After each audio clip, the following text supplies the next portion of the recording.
عزیزان ماشاء اللہ جس طرح کے اشعار پڑھے ہیں یقیناً اس نگری کے رہنے والے ادب سے بہت شرف کرتے ہیں. تو اگر اجازت ہو تو چند شعر ہم بھی یہ ہم اپنے لیے ایک دعا کر رہے ہیں. یا رب چمن نظم کو گلزار علم کر، تو فیض کا مفداد توجہ کوئی کم کر. اے ابر کرم خشک صراحت بکرم کر، گمنام کو اعجاز بیانوں میں رقم کر.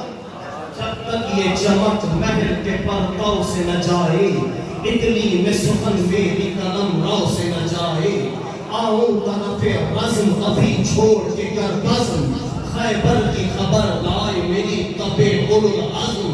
بھائی کتے سر آقا کا ارادہ جو ہو بالجزم، دکھلائے سبا سب کو یہی مار کھائے رزم. جل جائے ہو تو آگ بھڑکتی نظر آئے، پہ تلوار چمکتی نظر آئے.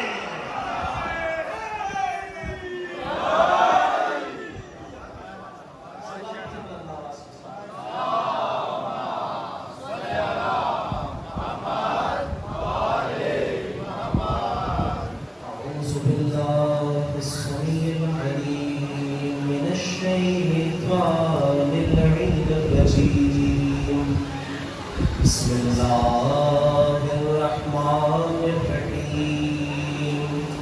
الحمد للہ المعروف من غیر رؤیت والخالق من غیر ربیت، الذی لم یزل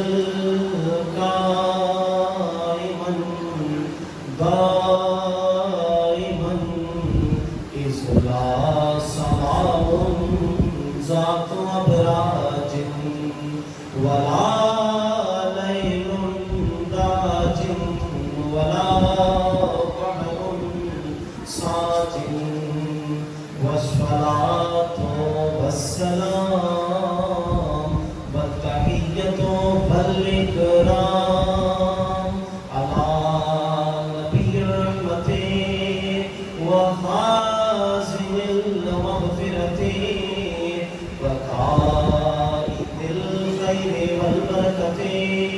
ومنقذ العباد من الهلكة، سيدنا ومولانا أبي القاسم محمد. صل على محمد وآل محمد وأهل بيته الطيبين الطاهرين المعصومين المظلومين الذين أذهب الله عنهم الرجس وطهرهم تطهيرا.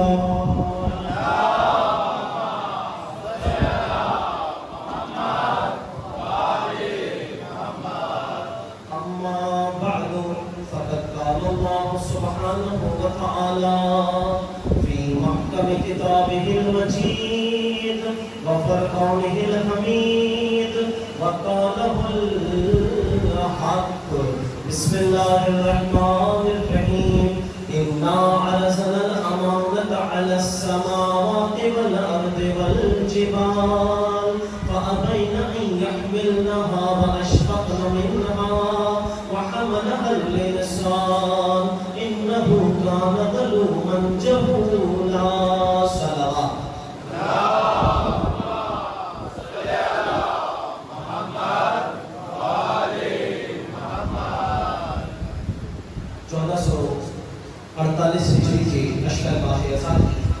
آپ حضرات امام بالغاہ اب تیسری تقریر کا سماعت فرما رہے ہیں اور مسلسل ہمارا عنوان گفتگو اس عقل کے ذریعے حق کی پہچان اور دشمن شناسی کی اہمیت.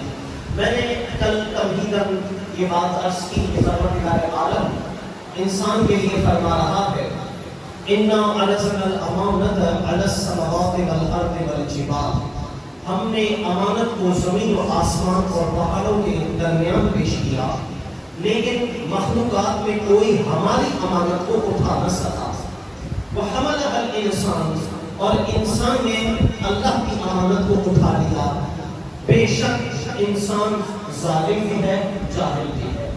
اور مسلسل میں نے یہ بات کی کہ پروردگار عالم نے انسان کو چند قوتوں کے ساتھ پیدا کیا، اور ان قوتوں میں سب سے زیادہ جو طاقتور قوتیں ہیں وہ نفس کی قوتیں ہیں، جن میں سے ایک قوت بہنیہ ہے، ایک قوت غضبیہ ہے، ایک قوت عقلیہ ہے، اور ایک قوت شرعیہ ہے. قوت بہنیہ میں آپ کو کل سمجھا چکا، جو لوگ نہیں تھے ان کے لیے دوہرا دیتا ہوں کہ قوت بہنیہ اسے کہتے ہیں کہ جو ذہن میں میرا ارادہ بنتا ہے. ذہن میں ارادہ بننا بھی ایک قوت کا نام ہے، اور کسی کے سوچ پر آپ کا قبضہ نہیں ہو سکتا، اور اسی قوت کے ذریعے انسان اچھا بھی سوچ سکتا ہے، برا بھی سوچ سکتا ہے. پھر جو اللہ نے قوت عقل عطا کی، اس عقل کے ذریعے انسان یہ فیصلہ کر سکتا ہے کیا صحیح ہے کیا غلط ہے.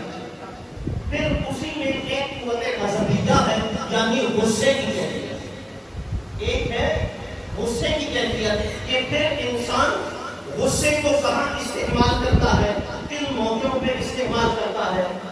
تو یہ انسان کے اوپر ہے، اور کیسے عقل کے ذریعے فیصلہ کرتا ہے کہ کہاں جلال دکھانا چاہیے اور کہاں مصلحت سے کام لینا ہے. یہ پروردگار عالم نے انسان کو کمال بخشا. اور میرے امیر مولا کا یہ جملہ ہے، فمن عرف نفسہ فقد عرف ربہ، کہ جس نے اپنے نفس کی معرفت حاصل کر لی، جس نے اپنے نفس کی معرفت حاصل کر لی، گویا اس نے خدا کو پہچان لیا. گویا اس نے خدا کو پہچان لیا. یعنی انسان اتنا تو باکمال ہے. چلے ایک اور حدیث میرے مولا کی آپ کی گوش گزار کرتا ہوں. امیر المؤمنین فرماتے ہیں، اے انسان تو اپنے کو عالم اصغر سمجھتا ہے، جبکہ اللہ نے تجھے عالم اکبر کے لیے پیدا کیا ہے. انسان ظاہری یہ سمجھتا ہے کہ میں کھاتا ہوں، پیتا ہوں، چلتا ہوں، پھرتا ہوں، یہی زندگی ہے. تو ایسی زندگی جانور بھی گزار رہے ہیں. پروردگار نے آپ کو ارتقا بخشا اور اس کمال پر پیدا کیا کہ پروردگار عالم نے کہا لَقَدْ خَلَقْنَا الْإِنسَانَ فِي أَحْسَنِ تَقْوِيمٍ ثُمَّ رَدَدْنَاهُ أَسْفَلَ السَّافِلِينَ. پہلے احسن تقویم کا ذکر کیا، پھر اسفل السافلین بھی کہا. اب انسان کے اپنے اوپر ہے احسن تقویم کی منازل کو طے کرے یا اسفل السافلین ہو جائے. اب احسن تقویم کی منزل کیسے آئے گی؟ چلے گفتگو اپنے مراحل میں داخل ہو گئی، اور آج موضوع اپنے درمیانے حصے میں داخل ہو گیا. عزیزان گرامی، اللہ نے کہا فطرت اللہ التی فطر الناس علیہا، کہ ہم نے اپنی فطرت پر اس انسان کو پیدا کیا ہے. اور اس انسان کو دو فطرتیں ہیں، ایک اصلی ہے، ایک ضمنی ہے. انسان اس فطرت کے ذریعے اچھائی سے محبت کرتا ہے، برائی سے نفرت کرتا ہے. یعنی ہر انسان کے اندر پروردگار نے فطرت کو رکھا ہے. اور اکثر میں یہ نوجوانوں کے لیے عرض کر رہا ہوں، یہ باتیں نوٹ کریں اور اسی فکری تقاریر کو سنیں. اکثر نوجوان ایک دوسرے کو کہتے ہیں یہ تو فطرتاً ہی خراب ہے. اگر فطرت کو آپ نے بلیم کیا تو یہ ذات باری تعالیٰ پر بلیم ہوگا، چونکہ اللہ نے کہا ہم نے ہر انسان کو اپنی فطرت پر پیدا کیا ہے. تو خراب عادت ہو سکتی ہے، فطرت خراب نہیں ہو سکتی، کیونکہ فطرت کو پروردگار نے اپنے ساتھ منسوخ کیا ہے. فطرت اللہ التی فطر الناس علیہا، ہم نے اپنی فطرت پر انسان کو پیدا کیا ہے. لا تبدیل لخلق اللہ. پھر جب اپنی فطرت دے دی تو یہ انسان سرکش ہوا. سرکش کیوں ہوا؟ اللہ نے نفس دیا تھا کمال کے لیے، جس کا تعلق عالم کثیر سے بھی ہے اور عالم لطیف سے بھی ہے. اب اگر آپ اجازت دیں تو تھوڑا سا فلسفہ خلقت انسان پر گفتگو کرو. عزیزان گرامی، یہ انسان جو اس دنیا میں آیا، نطفہ پدر سے رحم مادر تک یہ ملا صدرہ کے ہاں نظریہ حرکت جوہریہ ہے. یہ نظریہ حرکت جوہریہ. اس کی مثال ذرا آسان دیکھو، شاید آپ نے ایسی گفتگو کبھی سنی نہ ہو تو اس کو آسان کر دیتا ہوں. مثال کے طور پر ایک مالی ہے، وہ اپنے باغ میں پھول لگاتا ہے. اپنے باغ میں پھول لگاتا ہے. مالی کو پتا ہے کہ زمین کیسی چاہیے، شاخ کیسی چاہیے کہ میرا پھول کھلے گا اور کتنا اچھا ہوگا. مالی اپنے اچھے باغ کے لیے اچھی زمین کا انتخاب کرتا ہے. جب تک زمین اچھی نہ ہو پھل اچھا نہیں آتا. جب تک زمین اچھی نہ ہو پھل اچھا نہیں آتا. اس کے بعد پھر ٹہنی کا کمال، اور ٹہنی میں جیسے ہی چٹکدار کلیاں چٹکتی ہیں پھر پھول بنتا ہے. پھول بنتا ہے پھر وہ پھول ہوتا ہے عالم کثیر، لیکن جو اس پھول کی خوشبو ہوتی ہے وہ ہوتی ہے عالم لطیف. پھول کی جو خوشبو ہوتی ہے وہ ہوتی ہے عالم لطیف. تو عزیزان گرامی انسان بھی ایسے ہی ہے. جب جیسے پھول کے لیے اچھی زمین درکار ہے، اچھی زمین نہ ہو پھول کھل نہیں سکتا. اسی لیے پروردگار عالم نے کہا تم اچھے بنو تاکہ تمہاری آئندہ نسلوں پر تمہارا اثر ہو. اگر باپ اور ماں حرام میں مبتلا رہے تو بچے کیسے اچھے ہوں گے؟ عزیزان گرامی یہ نسلوں تک جاتی ہے باتیں، یہ اثر رکھتا ہے کہ باپ کتنا حلال کما رہا ہے. اب آپ ان باتوں میں ناراض ہو جائیے. صلوات پڑھیں رسول اللہ صلی اللہ علیہ وسلم. تو میں تو تفسیر کر رہا ہوں معصومین کے ذریعے کہ اللہ نے اس کمال سے انسان کو پیدا کیا تو یہ نسلوں تک اثر کرتا ہے. جیسے اور عطر کشید کرنے والا جتنا اچھا عطر کشید کرنے والا ہوگا اتنا ہی پھول سے اچھا عطر کشید کرے گا اور اس کی خوشبو بہت دیر تک قائم رہے گی. اور خوشبو روح کو کہتے ہیں. انسان کو اللہ نے جو جسم عطا کیا اور اختیار دے کے بھیجا، اب انسان کے اوپر ہے اپنی روح کو کیسا خوشبودار بناتا ہے. انسان کو اللہ نے فنا ہونے کے لیے پیدا نہیں کیا. اس دنیا میں ایسی زندگی گزارو کہ جیسے علی نے چاہی تھی، اور انسان کو انسان بنائے رکھنے کے لیے نبی اور علی کو اللہ نے محفوظ کیا تھا. جب ان کے ساتھ محفوظ ہو جاؤ گے تو اپنے اندر وہ خوشبو پیدا ہوگی. پھر مرو گے تو بھی فنا نہیں ہوگے، فنا نہیں ہوگے. لوگ کہیں گے نمازی بھی تھا، پرہیزگار بھی تھا، عبادت گزار بھی تھا، تو تم زندہ رہو گے. ایسے ہی نبی نے نہیں کہا تھا من مات علی حب آل محمد مات شہیدا. عزیزان گرامی تو یہ انسان کے اوپر ہے. اس انسان کو اللہ نے کمال بخشا اور کمال اسی میں ہے. تبھی تو منصوب ملائکہ ٹھہرا کہ اے ملائکہ دیکھو کہ اس کو میں نے اختیار دیا ہے. اب یہ اپنے اختیارات ہونے کے باوجود میری فرما برداری کس طرح کرتا ہے. اور اس انسان کو پیدا کرنے کے بعد بھی اکیلا نہیں چھوڑا، اکیلا نہیں چھوڑا، بلکہ ایسے ایسے ہادی پروردگار عالم نے ہمیں عطا کیے کہ جن کی کوئی مثل نہیں ملتی. ایسے ہادی پروردگار عالم نے عطا کیے کہ جن کی مثل نہیں ملتی. لیکن ان ہادیوں کا پتہ کیسے چلے؟ تو یہی میں نے عرض کیا کہ پروردگار عالم نے آپ کو عقل عطا کی، اور عقل اور اللہ نے اپنے ہادیوں کے بارے میں بتایا کہ ان کی کیا صفات ہونی چاہیے. اب انسان کے اپنے اوپر ہے، جو میں نے کل آیت تلاوت کی آج اس کی ذرا اور وضاحت کروں گا. وَجَعَلْنَاهُمْ أَئِمَّةً يَهْدُونَ بِأَمْرِنَا وَأَوْحَيْنَا إِلَيْهِمْ فِعْلَ الْخَيْرَاتِ وَإِقَامَ الصَّلَاةِ وَإِيتَاءَ الزَّكَاةِ وَكَانُوا لَنَا عَابِدِينَ. ہم نے کچھ امام قرار دیے جو ہمارے امر سے لوگوں کی ہدایت کرتے ہیں، جو ہمارے امر سے لوگوں کی ہدایت کرتے ہیں. یعنی کہ ہدایت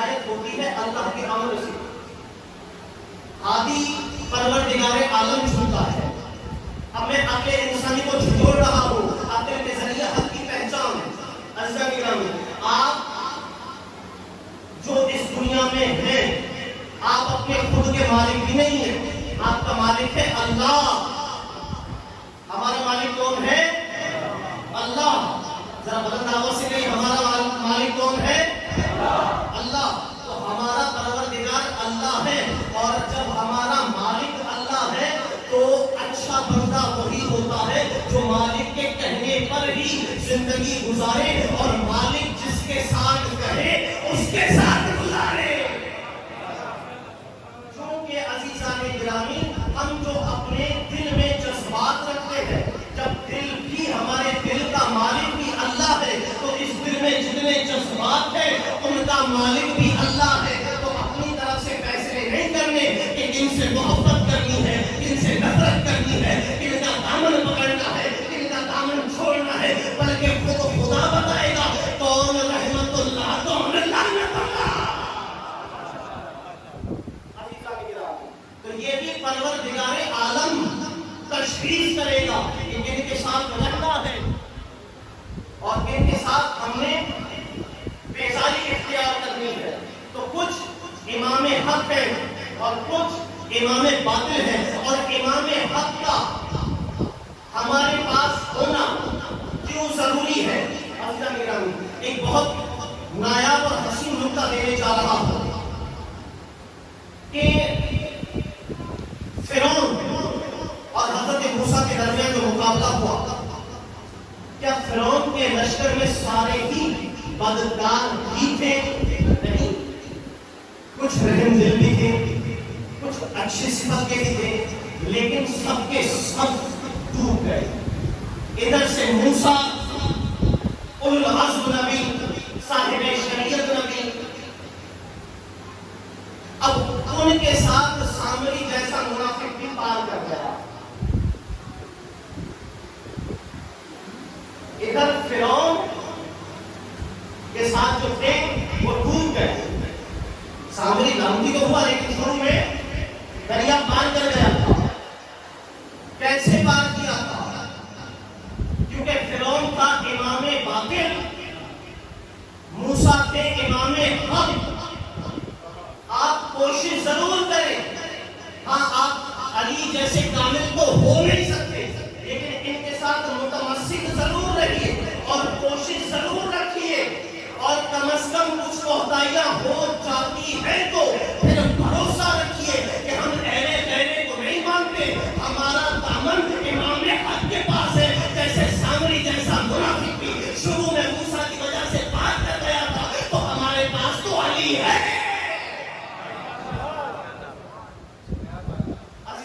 سلوات پڑھے نا بلند آواز سے۔